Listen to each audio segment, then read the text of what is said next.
Hi, I'm Shorty and welcome back to my YouTube channel. Because of COVID, outdoor skate parks are closed right now.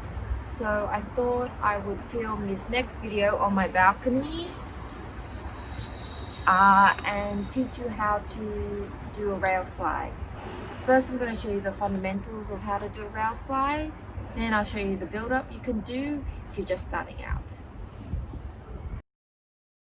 Having correct form is very important when rail sliding. Your feet should be slightly wider than shoulder width. Your weight should be evenly distributed, but if your feet are too close and there's too much weight in your back leg, you will slip out. Next, you want your butt down and knees bent over your toes. Keep your chest up and slightly turned, about 45 degrees, and look to have one arm on either side of the rail.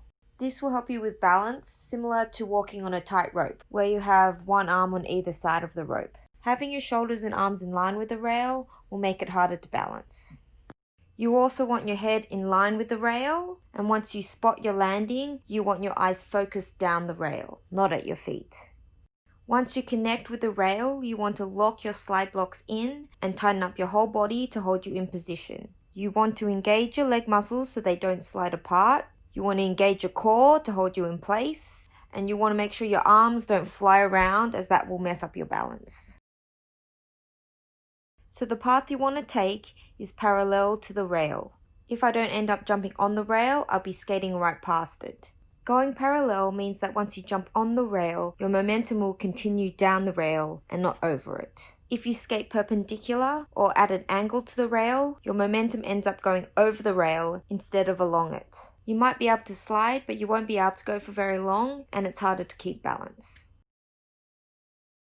I prefer jumping with both feet, but some skaters prefer to step on. But if you don't place your foot and body weight correctly, you'll slip out. Learning to jump with both feet, while scarier to practice, will be safer in the long term, especially if you're wanting to jump on higher rails or handrails.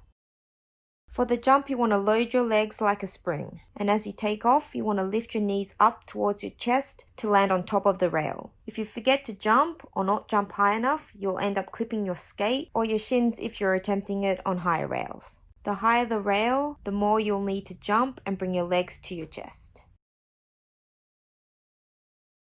If you're just starting out at rail sliding or need to gain some confidence, here are some steps that may help you. Step 1. Practicing jumping on the rail without skates. Face the rail, standing in correct form, and then jump onto the rail. Stand next to the rail and jump 90 degrees onto the rail in correct form. Step 2. Standing on the rail. Stand next to the rail and step 90 degrees onto the rail in correct form. Step 3. Stalling on the rail.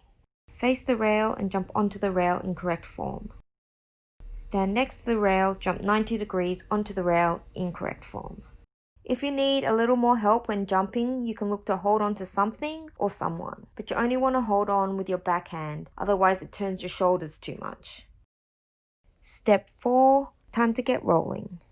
Now you want to add a little roll into it, and the jump is important. Therefore, I like to exaggerate my setting up by holding the squat before I jump. It also gives me a second to mentally prepare for the jump. If you are struggling to jump with both feet while moving, then ask someone for a helping hand. Using a person to help will be better than a wall, as they can move with you as you slide. After some practice, you'll build the confidence and be able to do it all by yourself and at speed. Now you know the fundamentals of doing rail slides, you can mix things up and practice all kinds of variations.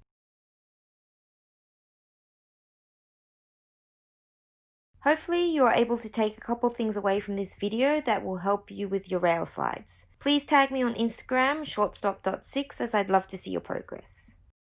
Thanks for watching, and please like and share this video if you found it helpful. Don't forget to subscribe to my channel for more skating tips and tricks.